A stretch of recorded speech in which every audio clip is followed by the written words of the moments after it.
안녕하십니까. 코로나 때문에 이 수험 기간도 연장된 그런 느낌이 났고요, 그죠? 그리고 많은 분들이 관세법 시험 문제를 보고 많이들 당황하셨을 거라고 생각을 합니다. 어, 먼저 첫 번째 문제부터도 굉장히 좀 지금까지는 출제되지 않았고 학원에서도 많이 알려주지 않는 그런 방식으로 기출이 됐다는 것을 일견 알 수 있고요. 그리고 문제 2번, 문제 2번이 뭐였죠? 문제 3번이죠. 문제 2번은 환급특례법이고 문제 3번 같은 경우도 관세법령상 감면에 대한 내용인데 이것도 여행자 휴대품이 최근에 기출이 한번 되긴 했었어요. 근데 이번 연달아서 나온 그런 내용도 있었는데 주로 시행규칙이 있는 기획지정부령으로 정하는 사항을 쓰시오라는 부분에서 많은 분들이 좀 많이 당황했을 것 같아요.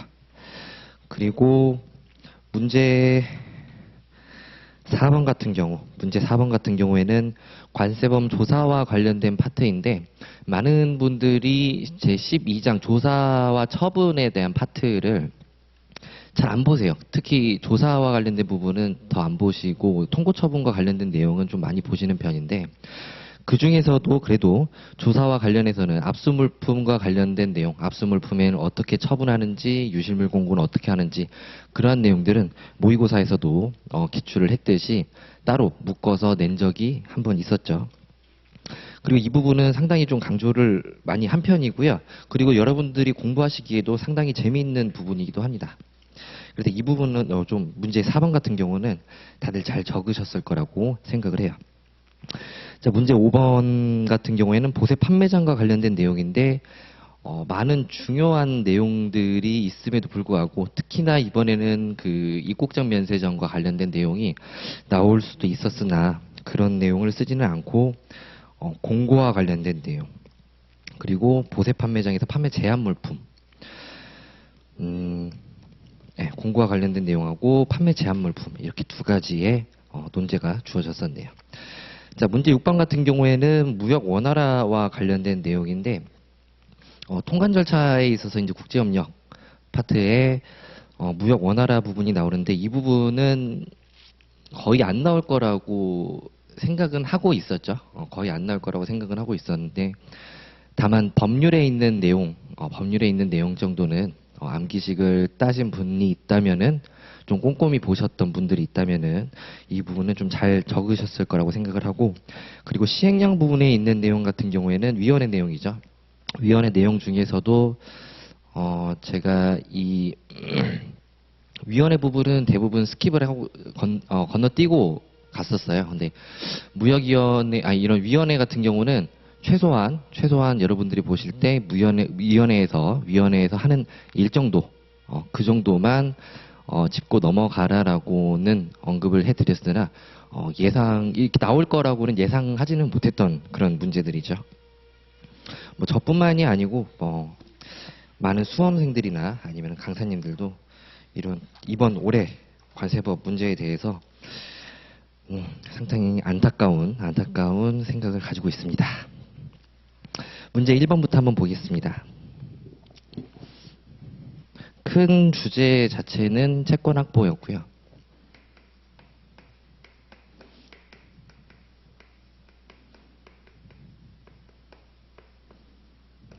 그리고 그 세부적인 주제는 첫 번째가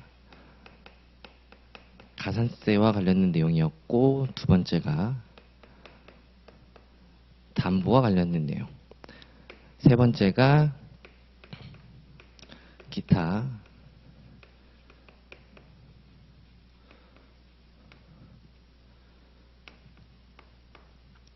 기타 채권 확보 제도 이렇게 세 가지가 되겠습니다.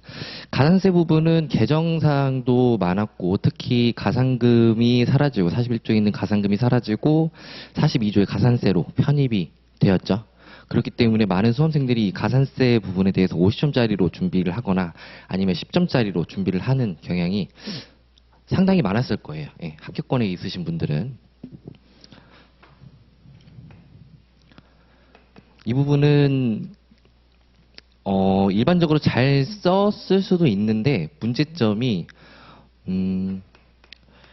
10가지 부가 사유에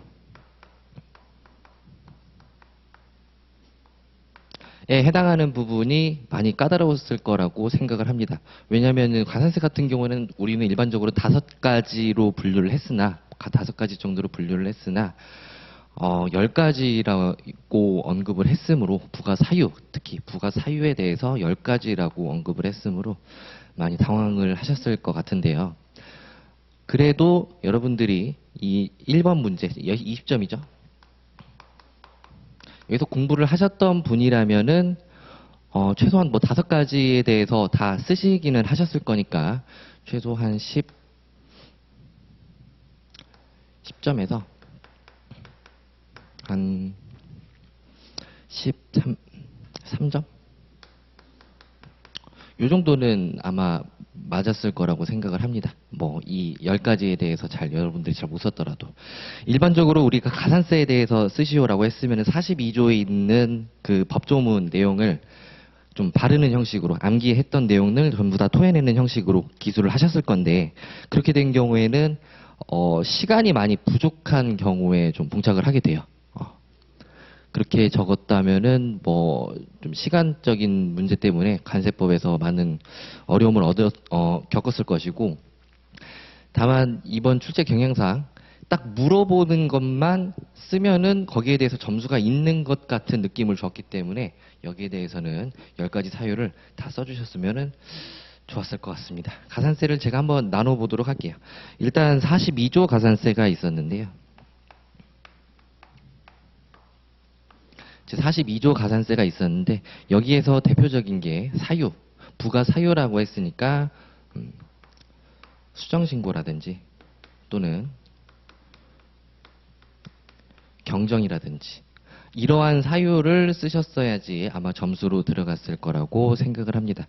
뭐 신고 납부를 불성실했기 때문에 뭐 이런 식으로 쓰시게 되면은 해당 내용은 점수로 들어가지는 않았을 것 같아요.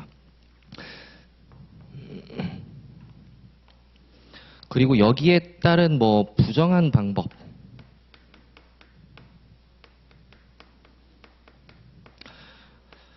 부정한 방법에 대해서 뭐 좀 많은 고민을 해봤는데 부정한 방법이 이 42조 부가 사유에 들어가지는 않을 것 같아요. 왜냐하면은 부정한 방법이라고 하는 것은 뭐 수정하거나 경정을 했을 때 해당 내용, 수정하는 경우에는 들어가지는 않겠죠. 보통 일반적으로 조사를 통해서 경정을 하기 때문에 세관이 경정을 할 때 부정한 방법으로 잘못 신고했기 때문에 가산세를 추가적으로 부과를 한다고 보시면 되겠는데 그렇기 때문에 부정한 방법은 별도로 이 10가지 사유에 들어가지는 않을 거라고 생각을 합니다.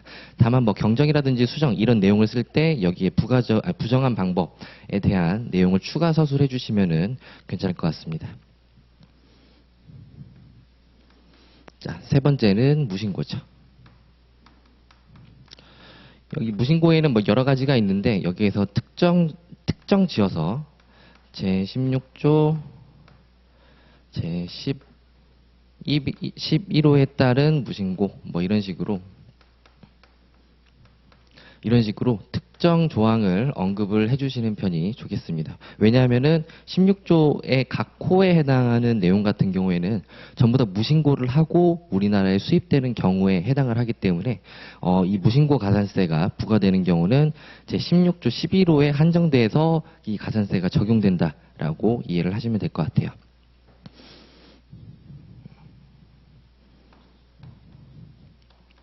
자, 네 번째는 감면 쪽으로 가야겠죠.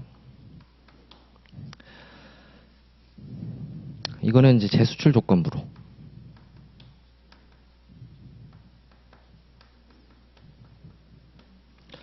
재수출 조건부를 이행하지 않았을 때 수출 불이행시죠.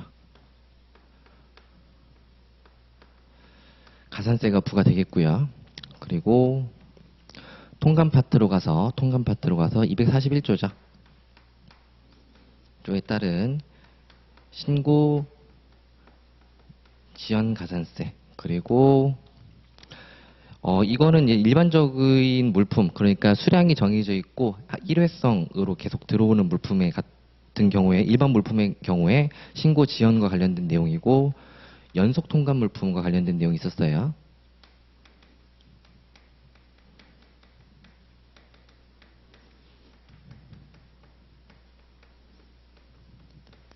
가산세. 이 241조와 일반적인 신고지연 가산세하고 연상 통관 물품에 대한 신고지연 가산세의 차이점 같은 경우에는 여기에는 수출도 같이 포함되어서 가산세가 부과된다는 점이 특징이 되겠습니다. 7번째 같은 경우에는 여행자 휴대품.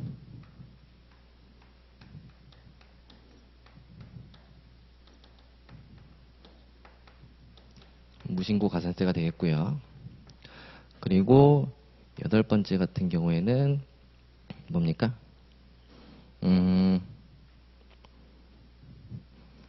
이사물품. 똑같은 조항에 있죠.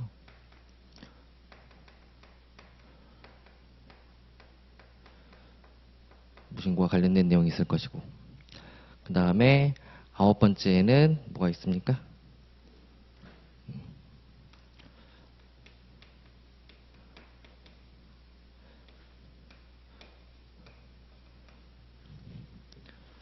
즉시 반출 후 신고할 의무가 부과되는데 신고를 불이행했죠.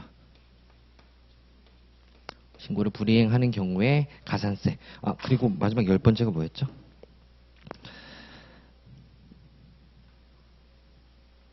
제수출 여기 하나 빠졌네요. 여기에 추가적으로 42조에 있는 가산세가 이렇게 3개인데 여기에 추가적으로 기존 가산금 내용이 있었죠.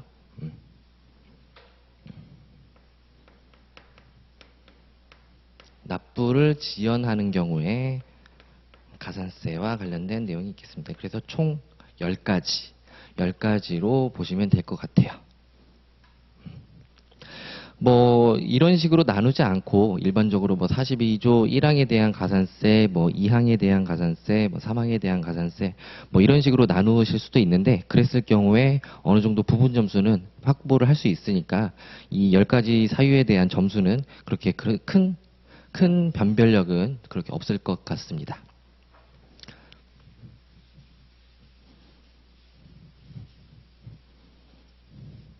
여기에는 변별력 폭이 굉장히 적겠죠. 자, 그리고 가산세와 관련해서 가산세율 문제에서 뭐라고 나왔었죠? 제42조의 가산세율 3가지. 이 42조 가산세율 3가지라고 하는 것도 역시 굉장히 애매한 내용이 되겠죠. 가산세 종류를 3가지 쓰는 것도 아니고 가산세 그리고 괄호 안에 율이라는 단어를 넣어놨는데 42조에는 가산세율이 상당히 많죠. 3가지가 아니죠. 3가지가 아니죠.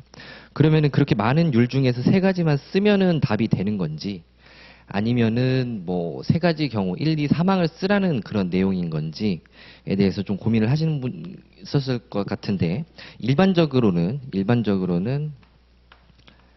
42조에 1, 2, 3항을 좀 순차적으로 기술하는 방식으로 작성을 하셨을 것 같아요. 그렇기 때문에 이 부분에 있어서도 그렇게 큰 변별력은 없을 것 같습니다. 저 같은 경우에는 이거를 또 이렇게 3가지 방식으로 1, 2, 3항 이렇게 답안지에다가 기술을 해놨는데 이거 말고도 다른 방식으로 나눠본 게 있어요. 다른 방식으로.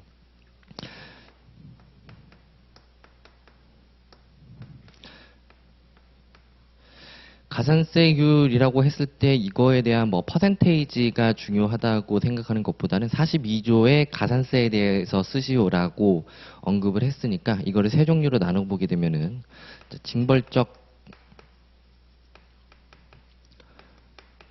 성격의 가산세가 있을 것이고요. 자, 그 다음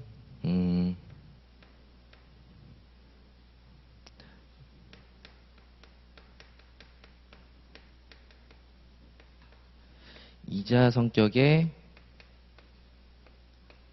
가산세가 있을 것이고요. 그 다음 뭐가 있었죠? 미납부세.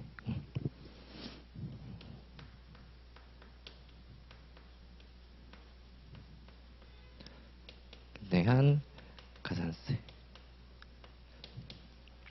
이 징벌적 성격의 가산세 역시 미납부세액에 대한 가산세도 징벌적 성격의 가산세인데 여기에서는 신고 불성실 신고 불성실이 낫겠네요. 징벌적 성격의 가산세보다는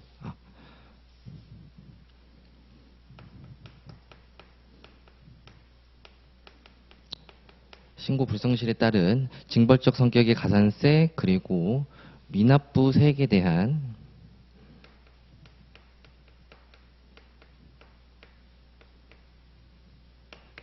가산세가 있을 것이고 이자 성격의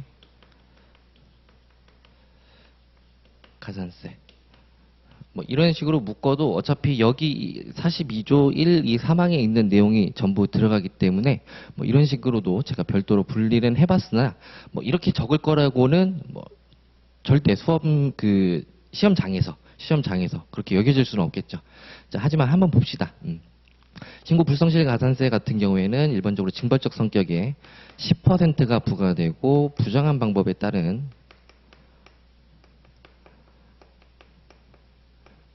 가산세가 있을 것이죠. 여기에 추가적으로 뭐가 있습니까? 무신고하는 경우에 가산세가 별도로 있을 것이고요. 미납부세액에 대한 가산세 역시 뭐가 있습니까? 일반적으로 징벌적 성격의 그런 3%가 있을 것이고 이거의 산식이 무신고일 경우에는 또 다르죠. 무신고일 경우에는 또 다르고 이자 성격의 가산세 역시 뭡니까? 이자 성격의 가산세 역시 상기 여기 신고 불성실이나 아니면은 미납세액에 관련된 가산세 이자 성격의 가산세가 있을 것이고요. 여기에 추가적으로 무신고시 산정 방식이 다르니까. 그래서 이렇게 두 가지 이런 식으로 답안지를 한번 정리를 해봤습니다. 근데 이렇게 적는 게 맞는 것 같아요. 이렇게 적는 게 맞는 것 같아서 저런 식으로 해서 저 정도면은 뭐 이게 몇 점 정도로 할까요? 한 7점? 7점에서 한 5점 정도는 맞을 수 있지 않나라고 생각이 듭니다. 그러니까 전체적인 문장을 다 적어서는 안 되겠죠. 전체적인 문장을 다 적어서는 안 되고 시간이 부족하니까 필요한 부분만 선별적으로. 그리고 가산세와 관련된 내용에서 감면 부분. 감면 사유는 뭐 여러 개가 있으니까 여기에 대해서 한 5가지를 그냥 선별해서 적으시면 될 것 같고요. 감면이 아니고 면제 사유, 면제 대상도 있지만 면제라고 제목 자체가 되어 있지 않죠. 감면이라고 되어 있기 때문에 뭐 면제든 감면이든 구분하지 않고 다 적어주시면 좋을 것 같아요. 그래서 여기에서는 또 변별력이 없겠습니다. 따라서 이 문제에서는 한 10점에서 13점 정도가 한 평균 공부를 하신 분들이라면 그 정도의 점수를 획득할 수 있을 것이라고 생각이 듭니다. 자, 문제 2번 같은 경우에는 여기에 10점이었는데요. 배점이 10점. 배점이 10점이었는데 여기에서는 10점을 다 맞는다는 생각으로 하셔야겠죠. 담보 제공 사유하고 그 다음에 담보의 종류. 담보 제공 사유 같은 경우는 일단 뭐 목차 노트에 기재를 했거나 아니면 기출문제 풀이반에서 다뤘던 적이 있는데요. 이렇게 다루지 않았더라도 내가 경험해보지 못했더라도 이 담보 제공 사유를 한 번도 모아보지 않았다 하더라도 전체적으로 관세법을 스캔을 해보면 그 담보 제공 사유는 쉽게 찾을 수가 있어요. 쉽게 찾을 수가 있으니까 그런 사유를 적어주시면 될 것 같고 담보의 종류는 다들 외우고 있는 내용들이죠. 자, 문제는 이제 여기가 이제 변별력이 있는 거죠.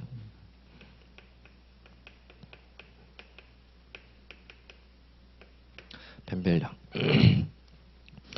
여기서 이제 많은 분들이 막 뭘 적어야 되냐라고 생각을 하시는데 채권확보 제도와 관련된 내용을 뭐 별도로 모아서 공부를 그런 책도 있었어요. 그런 책도 있었지만 이렇게 뭐 5가지를 적기에는 좀 무리가 있는 내용이었고 이미 담보라는 중요한 채권확보 제도가 있었기 때문에 그 밖에 내용을 생각을 하셨어야겠죠. 자, 채권확보 봅시다. 도식화를 한번 해보면은 간단하게 해볼게요. 세액을 확정을 하고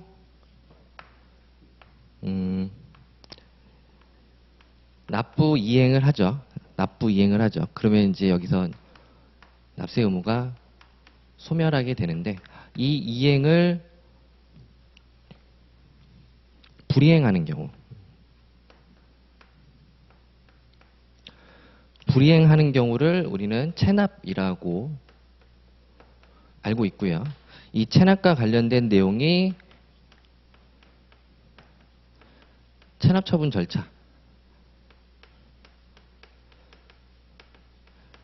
절차를 진행하게 되는데 이게 법 제26조에 있는 담보 등이 없는 경우 관세 등의 징수라는 내용으로 국세기본법이나 국세징수법의 예에 따른다라고 관세법에는 언급이 되어 있지는 않습니다.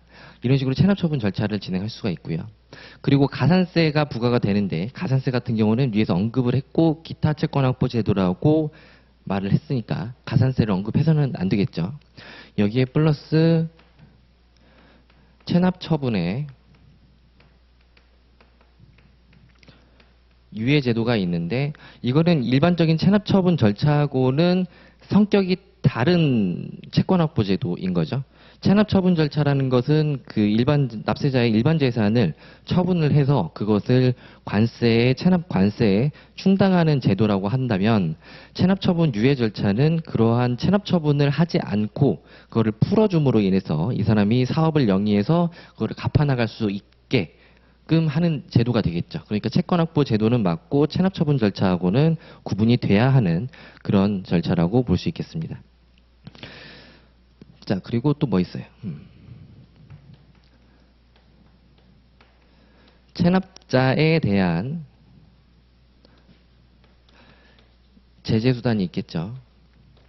체납자에 대한 제재 수단 같은 경우에는 간접적인 채권 확보 수단인데 뭐 납세자의 뭐 심리적 압박을 요구를 한다든지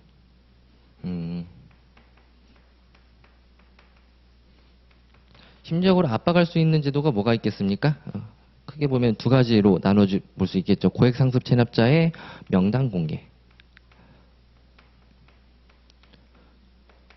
그리고 이 고액상습 체납자가 아주 악의적인 경우에 특별한 사유 없이 악의적인 경우에는 감치까지도 할 수가 있겠죠. 이거 같은 경우에는 위에서 봤던 일반적인 체납처분 절차, 강제징수 제도와는 전혀 다른 성격의 간접적인 제재 수단으로 볼 수 있겠습니다. 심리적 압박. 그리고 2번째는 뭐가 있겠습니까? 2번째는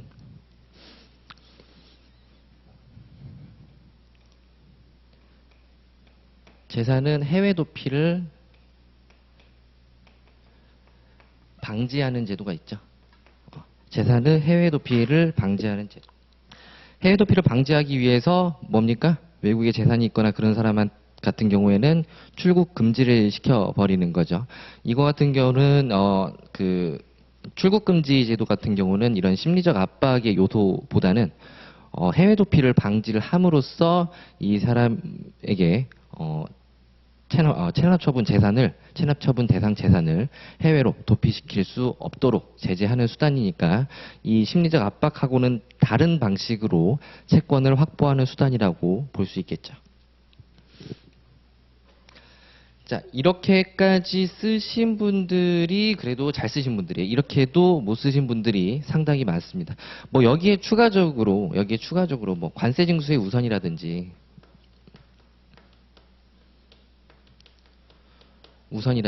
아니면은 뭐 세무서장에게 체납자에게 내국세에 체납이 있으면은 그것들을 인계한다는 그런 제도라든지 이러한 부수적인 제도들도 있겠지만 그런 것들은 어느 정도 체납 처분에 직간접적으로 영향을 미친다기보다는 어떤 납세자의 재산을 처분한 그 금액을 내가 어떤 우선순위에 따라서 하는 것인지, 그리고 단순히 인계함으로써 체납처분 집행에 좀 편의를 가져온다든지 그런 내용이기 때문에 그렇게 이 앞에 있는 내용보다는 좀 덜 관련이 있는 그런 제도라고 보시면 될 것 같아요. 그럼 벌써 이것만 해도 얼마죠? 이것만 해도 하나, 둘, 셋, 넷, 다섯. 벌써 5개가 됐네요. 그죠? 5개가 됐고. 그 다음에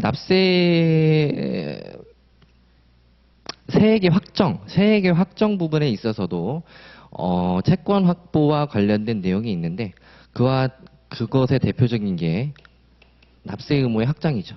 대표적이죠.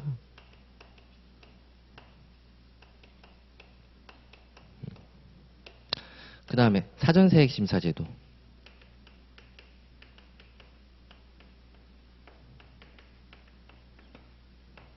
채권 확보가 곤란한 경우에는 사전세액 심사를 함으로써 채권 확보를 좀 더 용이하게 할 수 있고, 세 번째는 부가고지제도. 여기에 있는 이 세 가지 제도 역시 이 채권 확보에 굉장히 밀접한 관련이 있는 그런 제도라고 보시면 되겠습니다. 이 제도들과 굉장히 유사하게 같은 정도로 채권 확보 제도에 같은 정도의 채권 확보 제도라고 보시면 될 것 같아요.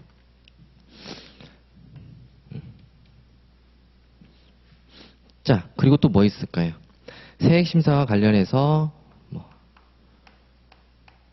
조사 절차에 있어서 원래 통합조사가 원칙이죠.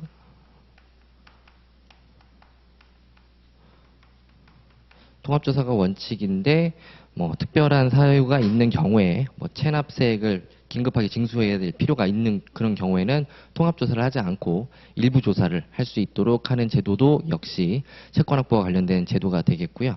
여기에 추가적으로 또 보세구역과 관련된 내용. 보세제도.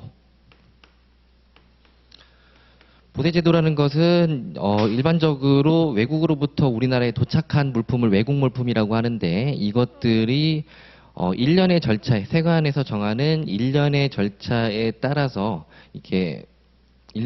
따라서 최종적으로 반출될 수 있도록 그 감시 단속을 하는 그런 제도이죠. 제가 그 보세제도에서 설명을 할 때 감시 단속 목적이다라고만 언급을 했었어요. 좀 아쉬웠던 부분이 있고, 이 보세제도 역시 감시 단속과 관련된 내용이 있지만, 그 감시 단속은 왜 한다?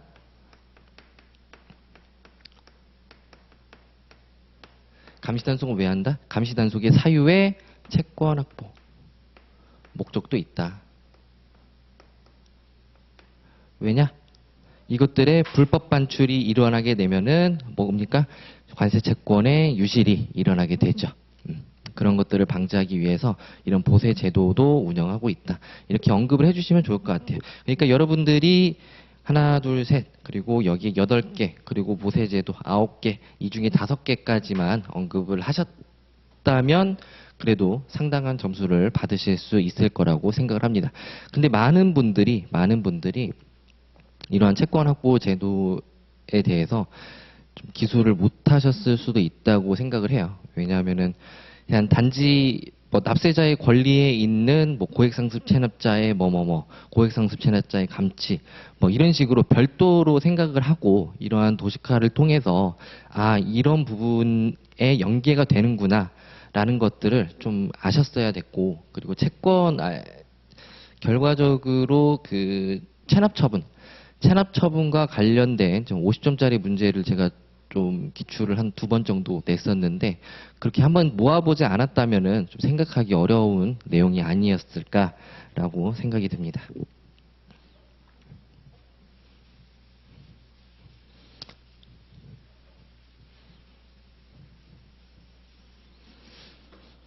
이 채권확보 제도 같은 경우에는 아마 못 쓰신 분들도 굉장히 많으실 것 같고,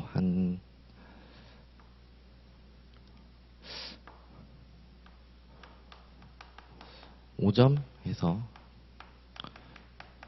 10점 정도 받으셨을 수 있을 것 같아요. 일반적으로. 그래서 총 다 합치면은 많이 받으시면은 50점짜리 문제에서 한 30점 초반 정도로 받으셨을 것 같고, 못 보신 분들은 한 20점대에서 25점 정도, 그 정도의 점수를 받으셨을 거라고 생각을 합니다. 그럼 벌써 제가 생각하는 최저 점수하고 합격권에 있는 사람들 중에서 말하는 거예요. 제가 생각하는 최저 점수하고 최고 점수하고 한 10점 정도의 차이가 발생하게 되죠. 이렇듯 문제 1번이 가장 이번 시험에 있어서 변별력이 가장 큰 그런 문제가 아니었을까 생각이 듭니다. 문제 형식 같은 경우도 굉장히 다르기 때문에, 기존과는 굉장히 다른 형식이기 때문에 어떻게 될지 모르겠어요. 그죠? 자, 한번 쭉 읽어보시면 좋을 것 같고, 문제 3번 같은 경우에는 관세법상 감면에 대한 다음 물음의 답하시오인데, 문제 1번 물음 1번 같은 경우에는 법에 있는 법 96조 1항에 있는 내용들을 그냥 그대로 쭉 쓰시면 될 것 같아요. 근데 이제 물음 3번이 문제죠. 시행 규칙에 있는 내용이고, 일반적으로 감면제도에 있어서 시행 규칙 부분에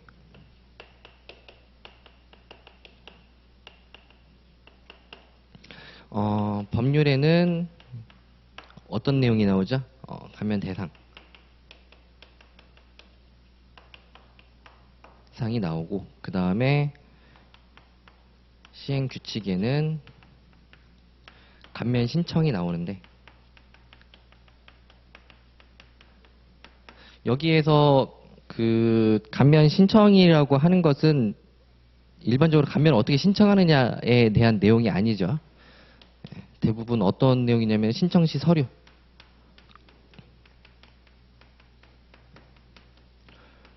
이와 관련된 내용이기 때문에 이러한 서류는 2차 수업 목적상 그렇게 중요하지 않을 거라고 생각을 해서 여러분들에게 특별히 강조하지는 않았습니다. 그리고 이 문제에서 물음 2번, 물음 3번 같은 경우에는 여러분들이 어느 정도 추측해서 쓸 수도 없었을 만한 그런 내용이고, 그리고 아예 보지를 않았다면 아예 쓸 수가 없는 그런 내용이라고 볼 수 있죠. 그렇기 때문에 답안은 그냥 시행 규칙에 있는 그런 내용을 쓰시면 된다고 생각을 합니다. 모범 답안을 참조하시면 좋을 것 같고, 문제 4번 같은 경우에는 관세법상 관세법의 조사와 관련된 내용인데, 이 조사와 처분 중에서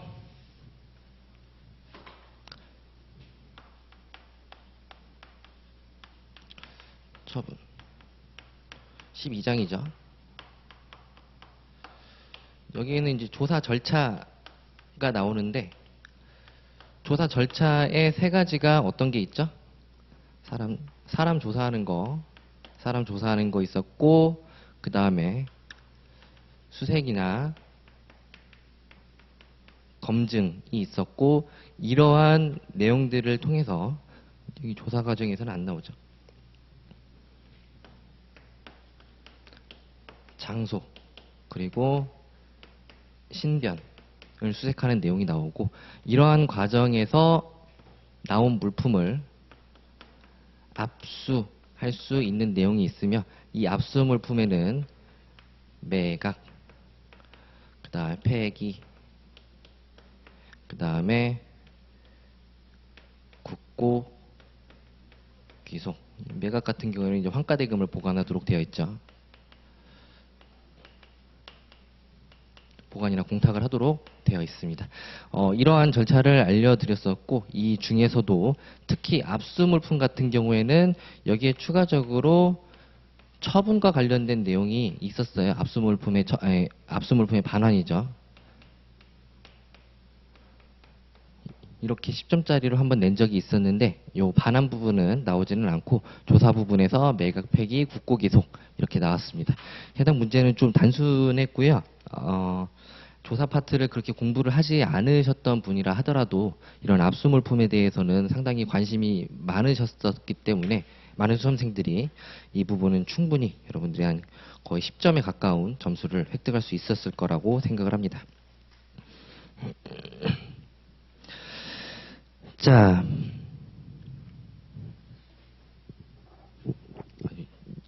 그걸 빼먹었네요. 여기가 이제 유실물부터 국고 기소까지의 내용이죠. 자, 문제 5번 관세법령상 보세 판매장에 관한 다음의 물음에 답하시오. 자, 물음 1번 같은 경우에는 보세 판매장에서 판매할 수 없는 물품 3가지를 쓰시오 라고 했는데, 이 물품 같은 경우는 기획재정부령에서 규정을 하고 있죠. 뭐가 있습니까?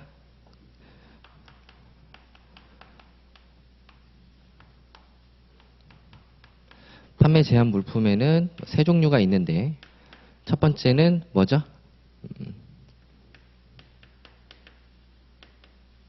수출 목적 구매하는 그런 판매장, 출국장 면세점이죠. 그리고 외교관 전용, 외교관 면세점. 그리고 세 번째는 입국장.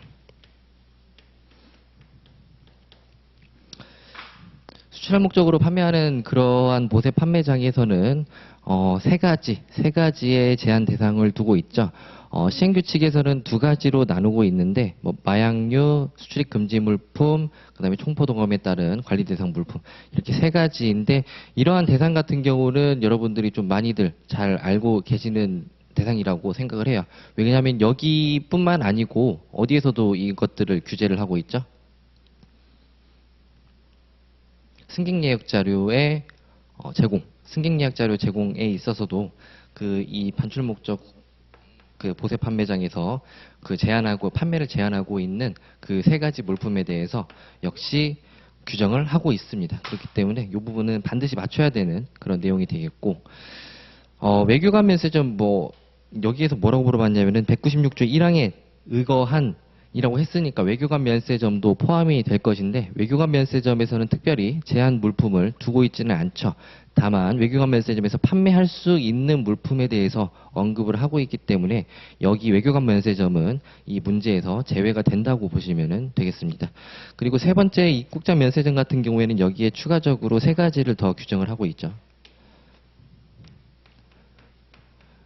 축산물과 관련된 내용하고 수산물과 관련된 내용, 그리고 식물과 관련된 내용, 이러한 것들은 질병이나 병해충 이런 것들이 국내에 퍼졌을 때 수습할 수가 없을 정도로 되기 때문에 그러한 물품에 대해서 입국장 면세점이라든지 앞으로 개정된 7월달에 개정된 내용 중에서 입국장 인도장이라는 곳에서는 해당 물품을 판매할 수가 없도록 규정을 하고 있습니다.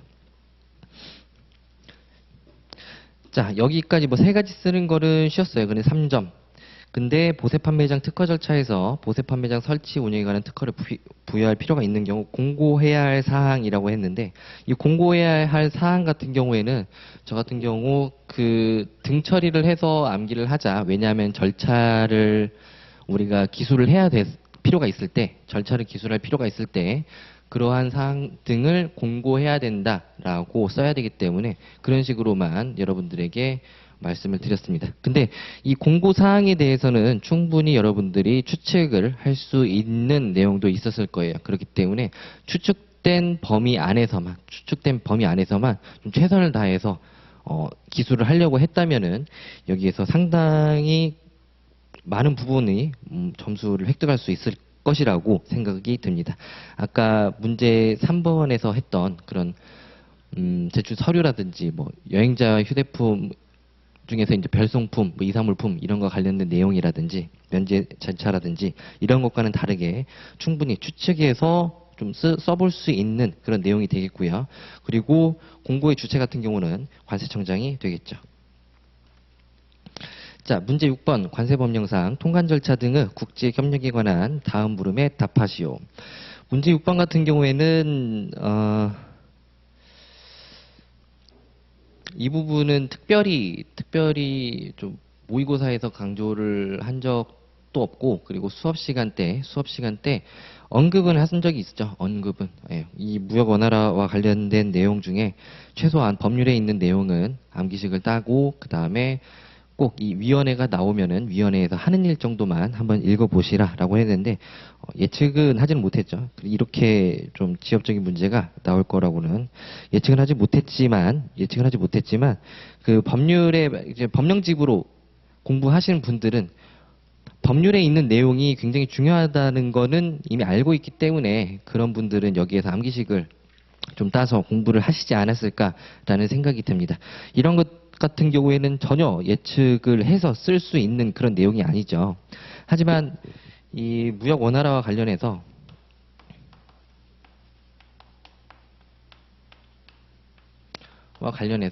아마 대부분의 진짜 잘 썼다라고 하면은 한 6점. 그리고 어렴풋이 기억난다라고 하면은 3점, 아예 못 썼다 그러면은 0점이 되겠죠. 그럼 이 차이가 6점 정도밖에 차이가 안 나기 때문에 이 50점짜리 문제를 제대로 이거에 너무 초점을 맞춰서 불안해 하시는 것보다는 50점짜리 문제에 만약에 초점을 좀 더 맞추셨더라면은 그래도 좀 괜찮지 않을까 싶습니다. 그 기출 문제를 쭉 보면은 뭐 변별력을 위한 문제도 있었지만 대부분의 수험생들이 쓰지 못할 거라고 기대하는 문제들도 기출이 돼요. 한 문제에서 두 문제 정도 그렇게 기출이 돼요. 근데 이번 같은 경우에는 거의 한 두 문제 20점에 가까운 분량이 좀 굉장히 좀 지엽적인 부분에서 나왔다고 볼 수 있죠. 그랬을 경우에 자신이 공부를 안 했다면은 당연히 80점 만점이라고 생각을 하시고 마음을 잡고 공부를 아예 그 답안지를 작성하는 그런 좀 대담함이 필요해요. 이러한 뭐 6번 문제나 5번 문제 이런 것들 공부를 안 했는데 어떻게 이런 문제가 나오지? 라고 해서 당황하시기보다는 오히려 이 문제는 공부 안 했으니까 그냥 버리고 나머지 문제에다가 집중을 해서 어떻게든 점수를 좀 높여보자 라는 자세로 좀 접근을 하시는 게 필요하겠습니다. 이 5번 문제, 6번 문제를 잘 못 적었다고 하더라도 합격에 당락에 영향을 그렇게 크게 미치지는 않을 거예요. 하지만 1번 문제, 이번 2020년 기출문제 중에서는, 관세법 기출문제 중에서는 1번 문제에서 아마 합격의 당락이 좀 많이 갈리지 않을까라는 생각이 듭니다. 뭐 이러한 부분은 모두가 다 1번 문제 같은 경우는 모두가 다 그러한 내용들에서 알고 있음에도 불구하고 이것들을 좀 더 생각해서 어떠한 방식으로 서술을 하냐에 따라서 시간 절약 부분이라든지 아니면 점수 획득 부분이라든지 이러한 부분들에 대해서 좀 많이 판가름이 났을 거라고 생각을 해요. 자, 그리고 마지막에는 이제 뭐 이번 기출 문제를 기점으로 좀 너무 많은 부분이 달라졌는데요. 일견 이런 부분은 거의 그 단답형 주관식의 그런 내용들로 구성이 되어 있죠. 이번 시험 같은 경우에는 어떤 딱 그 특정한 내용을 쓰지 않으면은 점수를 획득할 수 없는 그런 내용이고, 그리고 50점짜리 문제를 제외하고는 나머지 문제에서 그렇게 그 시간의 압박하고는 전혀 상관이 없죠. 그냥 그 문제를 아냐 모르냐에 따라 한 거지 그 양은 굉장히 적었을 거라고 생각해요. 그렇기 때문에 뭐 앞으로는 최소한 요 정도는 좀 믿고 가도 되지 않을까라고 싶은 거를 밑에 적어봤습니다. 자, 목차입니다. 목차를 지금까지는 뭐 1번부터 5번까지 뭐 정형화된 목차, 서를 쓰고 결을 쓰고 이러한 것들에 초점을 맞춰줬었어요. 17년도까지는. 근데 이제 18년도, 19년도 들어오면서 그러한 서나 결, 노나시오라는 주제가 없어졌으니까 서나 결에 대한 중요도가 많이 떨어진 것을 볼 수가 있고요. 그리고 단순 암기형 문제 부분을 기출을 많이 내요. 그렇다는 것은 여러분들이 공부해야 될 부분이 확장됐다는 것의 의미가 되고요. 관세법에 좀 더 시간을 투자를 해서 HS 코드 외우듯이 그런 식으로 암기식의 활용도가 더 높아졌습니다. 더 높아졌고, 물론 이해는 반드시 필요해요. 예, 이해는 반드시 필요한데 그것들은 전반적인 이해까지만 필요로 할 것이고, 이런 세부적인 뭐 무역 원화라 뭐 이런 것들, 단순 암기형 문제가 많이 나오기 때문에 그런 것에도 여러분들이 그 1차 시험 공부하듯이 다 꼼꼼하게 외워야 되는 압박에 지금 봉착을 했다라고 생각을 합니다. 근데 그렇다고 해서 우리가 그 노나시오라는 문제를 배제를 할 수는 없어요. 예, 배제를 할 수는 없어요. 그 부분에 대해서는 지금 많이 좀 감정적으로 여러분들이 좀 이렇게 돼 있다 보니까, 그러면 뭐 노나시오는 더 이상 나오지 않을 수 있겠구나, 완전 채점하기 좋은 그런 경향으로만 가는구나라고 생각하실 수가 있는데, 꼭 그렇지만은 않다는 거죠. 꼭 그렇지만은 않고, 앞으로 어떤 교수님이 또 출제위원으로 들어갈지, 어떤 문제가 선별될지 이런 것들은 알 수가 없어요. 그렇기 때문에 기존의 그러한 뭐 노나시오라는 내용도 챙기면서 세세한 부분에 암기까지 챙겨야 되는 것 정도로 확장만 되었다라고 생각을 하시고, 축소되었다라고는 생각을 안 하시는 게 올바른 수험 자세라고 생각을 합니다.